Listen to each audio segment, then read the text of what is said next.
السلام علیکم ویورز، میرا نام عطاء الرحمن اور آپ دیکھ رہے ہیں عطاء بخاری یوٹیوب چینل۔ قرآن کریم کی مسلسل ایکسپوزیشن کے سلسلہ میں آج ہم سورہ النساء کی آیت نمبر 151 کی ایکسپوزیشن کریں گے۔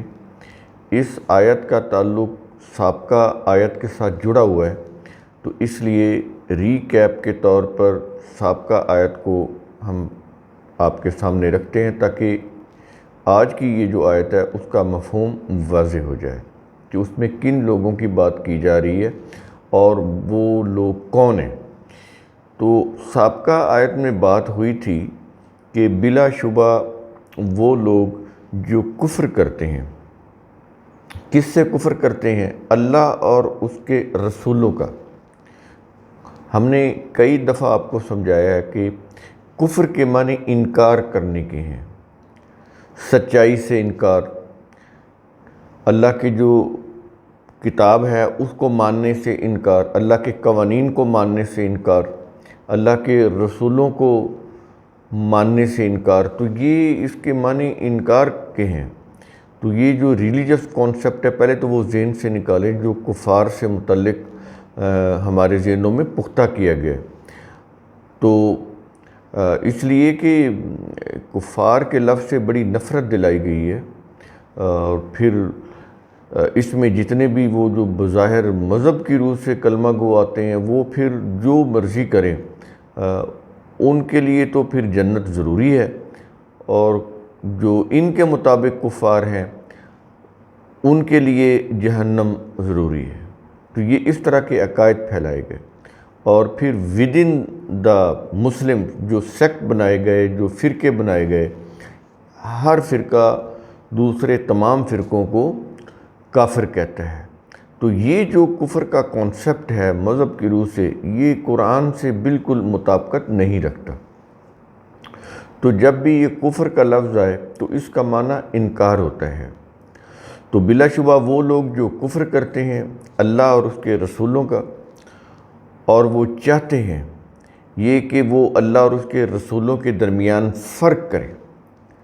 اب یہ جو اللہ اور اس کے رسول کا ایک تو انکار ہو گیا، ایک تو وہ یہ کرتے ہیں، اور دوسرا کیا کرتے ہیں کہ رسولوں کے درمیان فرق کرتے ہیں۔ اب یہ دیکھ لیں کہ اللہ کا انکار، رسولوں کا انکار، اس کیٹیگری میں یہ چیز لے کر آ رہا ہے کہ اللہ اور اس کے رسولوں کے درمیان فرق کرتے ہیں، کہ اللہ کچھ اور کہتا ہے، رسول کچھ اور کہتے ہیں۔ اب یہاں پہ یہ چیز آپ سمجھیں کہ یہ جو کتب روایات ہیں یہ قرآن کے بالکل خلاف ہیں۔ قرآن جو کچھ کہتا ہے روایات بالکل اس کے الٹ ہے، اور لوگوں کے اندر یہ عقیدہ راسخ کیا گیا ہے کہ یہ جو روایات رسول کے دور سے یا ان کی وفات سے 250-300 سال کے بعد پرشیا کے اندر سن سنا کر جمع اور مدون کی گئیں، تو وہ کہتے ہیں کہ یہ اقوال رسول ہے، جبکہ قرآن جو ہے وہ یہ کہتا ہے کہ جو رسول کی باتیں یا جو قرآن کے اندر کی گئی ہیں یہ اقوال رسول ہے، انہ لقول رسول کریم۔ تو یہ پوائنٹ بڑا اہم ہے۔ رسول کی جتنی بھی باتیں ہیں وہ اس قرآن کے اندر ہیں، جو حتمی ہیں، یقینی ہیں، قطعی ہیں۔ لیکن جو روایات وفات رسول کے 250-300 سال کے بعد عرب میں بھی نہیں، پرشیا کے اندر، اور عرب کے لوگوں نے بھی نہیں بلکہ پرشیا کے لوگوں نے وضع کی، اور وہ لوگ جو پرشیا کے سیاسی طور پر دشمنی بھی رکھتے تھے، پرشیا کے لوگ عربوں سے دشمنی رکھتے تھے اور ان کو اپنا غلام اور محکوم بنانا چاہتے تھے۔ تو یہ ساری چیزیں آپ ذہن میں رکھیں گے تو پھر بات واضح ہو جاتی ہے۔ تو کہا یہ گیا سابقہ آیت میں کہ وہ اللہ اور اس کے رسولوں کے درمیان فرق کرتے ہیں۔ یہ ہے فرق کہ قرآن کچھ کہتا ہے اور وہ جو روایات ہیں جن کو اقوال رسول کہا جاتا ہے وہ بالکل اس کے الٹ کہتی ہیں۔ تو انہوں نے فرق کر دیا نا اللہ اور اس کے رسول کے درمیان، جبکہ قرآن کے اندر اللہ یہ کہتا ہے کہ جو کچھ بھی رسول پر نازل کیا جاتا تھا رسول بس اسی کی آگے تعلیم دیتے تھے۔ الا ما یوحا الیہ، جو کچھ بھی ان کو نازل کیا جاتا تھا وہی آگے لوگوں کو بتاتے تھے، اپنی طرف سے کوئی بات نہیں۔ تو اس معاملے میں تو جو کچھ اللہ نے کہا رسولوں نے وہی کچھ کہا۔ اب اس میں جب آپ فرق کریں گے، قرآن کچھ اور ہو گیا، پھر روایات کچھ اور ہو گئیں بالکل قرآن کے الٹ، تو کہتا ہے یہ چیز کفر کے دائرے میں لے کر آ رہا ہے۔ اس کا پورا دیکھیں نا، اس آیت کو، اس کے سیاق و سباق کو، آیت کے پچھلے جز جہاں سے شروع ہو رہی ہے اور پھر اگلا جز، تو اس سے آپ کو اندازہ ہوگا اس کی سنجیدگی کا، اس کی حساسیت کا، کہ یہ کتنا حساس معاملہ ہے۔ تو ایک چیز تو وہ یہ کرتے ہیں اللہ اور اس کے رسولوں کا انکار، اور پھر اللہ اور رسولوں کے درمیان فرق۔ وہ ظاہر ہے کہ فرق اس سینس میں کہ اللہ کی ذات جو ہے وہ تو لم یلد ولم یولد ہے، اور رسول جو ہیں وہ اللہ کی مخلوق ہے، یہ تو فرق ہے۔ اس کی فرق کی بات نہیں کر رہا، جو تعلیمات ہیں اس میں وہ فرق کرتے ہیں، جو اللہ کا جو میسج ہے، اس کا جو دین ہے، جو اس کا ضابطہ ہے، جو اس کا قانون ہے، وہ قرآن کے اندر کچھ اور ہے، اور کتابوں کے اندر، کتب روایات کے اندر اس کے بالکل الٹ۔ اور وہ کہتے ہیں کہ اس کے بغیر قرآن سمجھ نہیں آتا، یعنی جو چیز قرآن کے بالکل اپوزٹ ہے وہ یہ کہتے ہیں کہ اس کے بغیر قرآن سمجھ نہیں آتا، یعنی کہ اس سے بھی بڑا جرم۔ یہ فرق انہوں نے کیا اللہ اور اس کے رسول کے درمیان، کہ جو پیغام تھا وہ ایک ہی تھا جو اللہ نے دیا، وہی ہر رسول نے آگے امت تک پہنچایا۔ اس میں وہ فرق ڈال دیتے ہیں، جو اللہ کا کلام ہے اس کے بالکل الٹ، اس کے برعکس روایات وضع کرتے ہیں اپنے من سے، اپنے مسلک سے، اور منسوب کر دیتے ہیں کہ یہ رسول کے اقوال ہیں۔ یہ رسول کے دور میں بھی، جو ہم آخری نبی ہیں ان کے دور میں بھی، یعنی ان کے دور کے بعد بھی ہوا، اور جو سابقہ انبیاء ہیں ان کے دور کے بعد بھی، جو بعد میں مذہبی پیشوا ہے، انہوں نے یہی کچھ کیا جو آج کے مذہبی پیشوا کر رہے ہیں، اور تقریباً ہر نبی کے ساتھ یہ ہوا۔ تو یہ بڑا اہم معاملہ ہے اس کو سمجھنا۔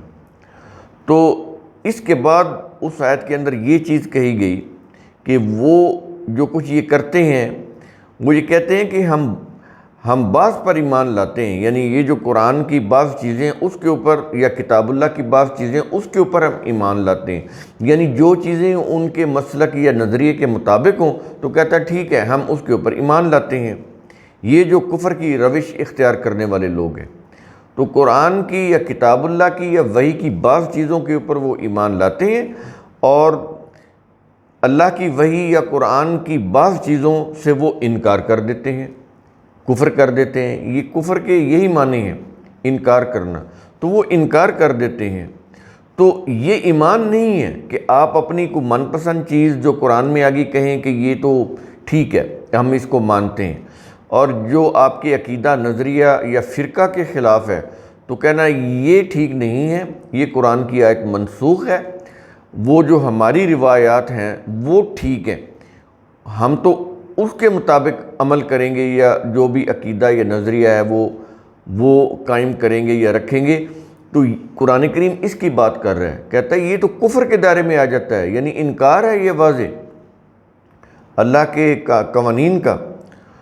تو وہ پھر یہ کرتے ہیں۔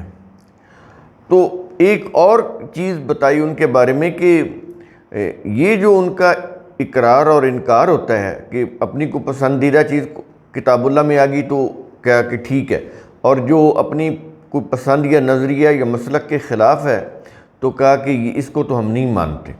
اپنے فرقے کے جو مذہبی پیشوا ہیں یا ان کی کتابیں، ان کے اندر جو لکھا ہوا ہے وہ صحیح ہے، ہم اس کو مانتے ہیں۔ تو کہتا ہے کہ یہ لوگ یہاں تک نہیں رہتے بلکہ اور آگے بڑھتے ہیں۔ کہتا ہے کہ اپنے اس اقرار اور انکار کے درمیان کوئی تیسرا راستہ بھی نکالتے ہیں، کوئی تیسرا راستہ۔ دو راستے تو یہ ہو گئے نا، اقرار کا اور انکار کا، اور اس کے درمیان کوئی تیسرا راستہ بھی نکالنے کی کوشش کرتے ہیں، اور وہ پھر راستے تو کئی ہوتے ہیں جس سے پھر آئے روز نئے نئے نظریات، مسالک، فرقے جنم لیتے ہیں۔ تو یہ چیز سمجھی کہ اس آیت کے اندر کیا چیز کہی گئی، بڑی اہم آیت تھی جس کے اوپر ہم نے سابقہ یہ ہمارا لیکچر ہو چکا تھا۔ تو اب ہم اس کو شروع کرتے ہیں۔ یہ جو آج کا لیکچر ہے ہمارا، آیت نمبر 151۔ تو کہا یہ جا رہا ہے، اس کے الفاظ ہیں اولئک ھم الکافرون حقا، یہ لوگ وہی ہیں جو حقیقی کافر ہیں۔ پیچھے بات ہم نے واضح کر دی کہ کون لوگ ہیں انکار کرنے والے، کس چیز کا وہ انکار کرتے ہیں، اللہ نے ان کے بارے میں کیا کہا ہے، ان کا مائنڈ سیٹ کیا ہوتا ہے، کس طرح سے وہ کفر کرتے ہیں، کس طرح سے وہ اپنے اقرار اور انکار کے درمیان راہیں نکالتے ہیں، نئے مسالک، نئے فرقے۔ تو ان کی بات کر رہا ہے اب اس آیت کے اندر کہ ان کا ایکچول سٹیٹس کیا ہے، ان کی حقیقت کیا ہے، وہ ہیں کیا۔ کہتا ہے یہ لوگ وہی ہیں جو حقیقی کافر ہیں۔ یہ کافرون حقاً کہہ رہا ہے کہ اس میں کوئی ڈاؤٹ نہیں ہے کہ یہ لوگ کفار نہیں ہیں، یعنی انکار کرنے والے نہیں ہیں۔ وہ کلمہ گوئی کیوں نہ ہو، کلمہ پڑھ کر بھی اگر وہ قرآن کی آیات کا اس طرح سے بظاہر تو منہ سے نہیں کہتے وہ کہ ہم نہیں مانتے، وہی کہتے ہیں کہ اس کے یہ معنی نہیں ہیں، یہ معنی ہیں جو ہمارے علماء اور مشائخ بتا رہے ہیں، جو ان کی کتابوں میں لکھا ہوا ہے۔ تم اگر براہ راست اس کے معنی معلوم کرو گے تو تم تو قرآن کی تعلیم سے ہٹ جاؤ گے، بہک جاؤ گے، گمراہ ہو جاؤ گے۔ یہ ہوتا ہے ان کا مائنڈ سیٹ کہ وہ قرآن کی بات کو براہ راست سننا سمجھنا ہی نہیں چاہتے، وہ وہی کچھ سمجھتے ہیں، وہی کچھ سنتے ہیں جو ان کے فرقے کے علماء اور مشائخ ان کو بتاتے ہیں۔ یہ حالت ہوتی ہے ان کی، بلکہ یہاں تک کہتے ہیں کہ براہ راست آپ قرآن کو سیکھیں گے تو آپ گمراہ ہو جائیں گے۔ تو اس سے بھی بڑی باتیں، اس سے بھی اور بڑی باتیں کرتے ہیں وہ۔ تو کہتے ہیں کہ یہ وہ قرآن کیا کہہ رہا ہے ان کے متعلق، کہتا ہے یہ لوگ وہی ہیں جو حقیقی کافر ہیں، ان کے کفر میں کوئی شک نہیں ہے۔ اور آگے ان کے متعلق ان کا نتیجہ بتا رہا ہے کہ ان کا نتیجہ کیا ہے جو لوگ یہ کام کرتے ہیں۔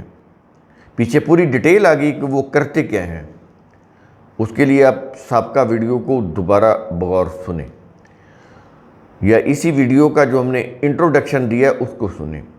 تو کہتا ہے کہ یہ لوگ وہی ہیں جو حقیقی کافر ہیں، اور اگلے الفاظ ہیں، آیت کا اختتام ہو رہا ہے یہاں پر، وَآتَدْنَا لِلْكَافِرِينَ عَذَابًا مُهِينًا، اور ہم نے کفار کے لیے ذلت کا عذاب تیار کیا ہے۔ اب مجھے یہ بتائیں کہ یہ جو ذلت ہے، یہ تو کہتے ہیں نا آخرت، اس کا تعلق وہ دنیا سے نہیں جوڑتے، قرآن کی کسی بات کا تعلق دنیا سے جوڑتے نہیں، کہتے یہ جو عذاب ہے یا جو ثواب ہے یہ آخرت میں ملے گا۔ قرآن جو ہے اسی دنیا سے جنت اور جہنم کی بات کرتا ہے، اسی دنیا میں جنت اور جہنم کا آغاز ہو جاتا ہے، اور اسی کی بیس پر آخرت کی ابدی جنت اور جہنم کا مدار ہے۔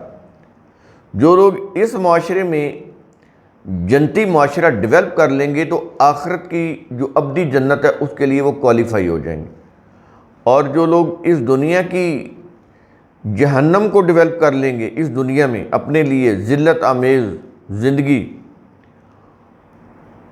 ظاہر ہے کہ جب آپ کفر کریں گے، اللہ کے قوانین سے انکار کریں گے، تو اس سے یہ جو زندگی ہے یہ تو پھر ذلت آمیز بنے گی، جیسا کہ قرآن کریم اس کا نتیجہ بتا رہا ہے۔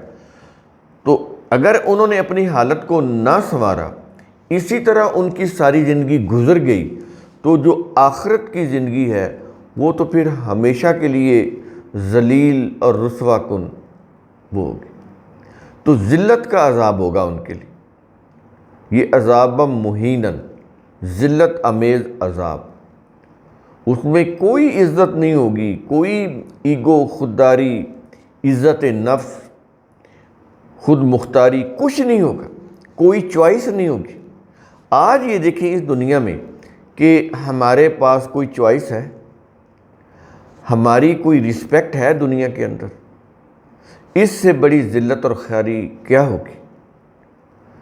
ہم اپنے اقتدار کے لیے لڑ رہے ہیں، ہم اپنے منصب، جاہ و اقتدار کے لیے لڑ رہے ہیں، اپنے مفاد کے لیے، اپنے عہدوں کو حاصل کرنے کے لیے لڑ رہے ہیں، اور ملکی معیشت دن بدن اس کا دیوالیہ ہوتا جا رہا ہے۔ تو اسی طرح ہی حالات ہوتے ہیں نا۔ پچھلی جو آپ امپائرز پڑھیں، مغلیہ کو دیکھ لیں، مغلیہ جو امپائر ہے اس کو دیکھیں، اس سے پیچھے جو آٹومن امپائر ہے، سلطنت عثمانیہ، اس کو یہی چیزیں تھیں۔ یہ جو جانشینی کے جو جھگڑے ہیں، اب وہ یہی جانشینی کے جھگڑے ہیں۔ جتنے بھی ہمارے پولیٹیشنز ہیں، ان کے وہ کہتے ہیں ہم بنے، وہ کہتے ہیں ہم بنے، وہ کہتے ہیں ہمارے اولاد میں سے کوئی بنے، اپوزیشن والے کہتے ہیں ہماری اولاد میں سے کوئی بنے۔ اور پھر اتنی کرپشن ہے جس کے لیے وہ سر دھڑ کی بازی لگاتے ہیں، ہر جھوٹ بولتے ہیں، ہر جھوٹا الزام لگاتے ہیں۔ اگر کرپشن نہ ہو عہدوں کے اوپر تو کوئی بھی ان عہدوں کے لیے اتنی فائٹ نہ کرے۔ یہ فائٹ اپنے عہدوں کے لیے کیوں کرتے ہیں؟ اس کو حاصل کرنے کے لیے اربوں روپے، کھربوں روپے کیوں بہاتے ہیں، کیوں خرچ کرتے ہیں، کیوں رات دن لگے ہوئے ہیں، رونا پیٹنا ہو رہا ہے دن رات؟ اس لیے کہ کرپشن بہت ہے، اختیارات بہت زیادہ ہیں۔ پھر ان اختیارات کی روح سے جو مرضی کریں، اپنی مرضی کے فیصلے لیں، جتنا مرضی کرپشن کریں، جتنا مرضی غبن کریں، لوٹ کے باہر چلے جائیں، کوئی محاسبہ نہیں، کوئی احتساب نہیں۔ تو یہ ہے ذلت امیز زندگی جس کا قرآن کہہ رہا ہے کہ کفار کے لیے ذلت امیز عذاب تیار ہے، اس دنیا میں بھی اور آخرت میں بھی۔ تو ہم یہ سمجھتے ہیں کہ یہ جو غیر مسلم ہیں یہ کفار ہیں، بالکل نہیں۔ جو بھی اللہ کے قوانین کا انکار کرتے ہیں، وہ چاہے مسلم ہو یا غیر مسلم، وہ اسی کیٹیگری میں آتے ہیں۔ اور جو قوم بھی انکار کرے گی اللہ کے قوانین، اس کے ضابطوں کا، وہ اس دنیا میں بھی ذلیل و خوار ہوگی، اور آخرت میں بھی اس کے لیے ذلت کا عذاب ہوگا، اور پرماننٹ ہوگا، جو کبھی ختم ہی نہیں ہوگا۔